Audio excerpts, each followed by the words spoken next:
నమస్కారం విశ్వం టీవీకి స్వాగతం. నేను మీ ఉమా. మార్చ్ 19వ తేదీన వెండితెరపై రెండు భారీ పాన్ ఇండియా సినిమాలు ఒకే రోజున విడుదల కాబోతున్నాయి. నేషనల్ సెన్సేషన్ అయిన దురంధర్ సీక్వెల్ మరియు కేజీఎఫ్ తర్వాత యష్ నటిస్తున్న టాక్సిక్ సినిమాలు బరిలోకి దిగనున్నాయి. ఈ రెండు సినిమాల మేకర్స్ ప్రస్తుతం తెలుగు మార్కెట్ పైనే సీరియస్ గా దృష్టి పెట్టారు.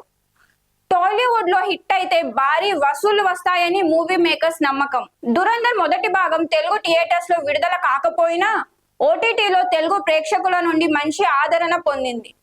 అందుకే సీక్వెల్ ను తెలుగులో భారీగా విడుదల చేసేందుకు ప్లాన్ చేస్తున్నారు.